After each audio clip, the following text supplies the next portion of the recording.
Значит, вот меня интересует следующий вопрос. Сказали, что фондом, значит, был заключен агентский договор с Коми-энергетическая компания, энергосбытовая компания.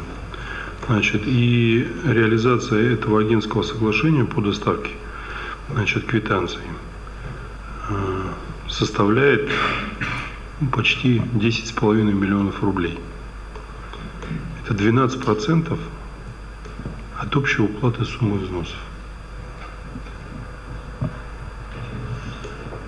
Слушайте, это что, схема просто перевода денег и их, так сказать, нецелевого использования?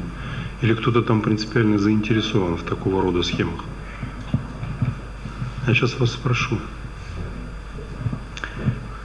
Согласен с вами, Сергей Анатольевич. Поэтому мы вопрос этот обсуждали и с расчетными центрами, так как у нас расчетные центры имеют ту необходимую базу для выставления счетов, плюс имеют необходимый материал. Вот. Значит, то, что вы предложили внести, значит, никакого попечительского совета, это поручение правительству обеспечить доставку счетов и включение их в единую расчетную, так сказать, платежку. И через имеющуюся систему, значит, через управляющую компанию осуществлять эту работу. Ни копейки за это. Значит, ставлю задачу перед правительством деньги, все до единого, из энергетической вот этой энергосбытовой компании вернуть в фонд. До копейки.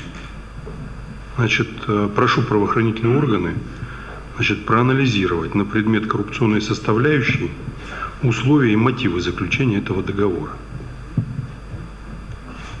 А также его использование, значит, в каком объеме и на какие цели эти средства ушли.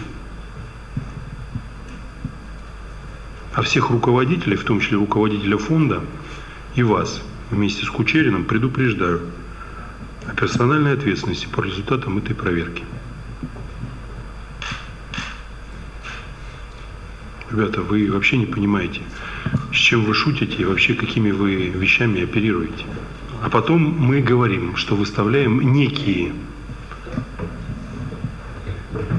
претензии и через суд пытаемся что-то взыскать. Вы себя в защите сначала.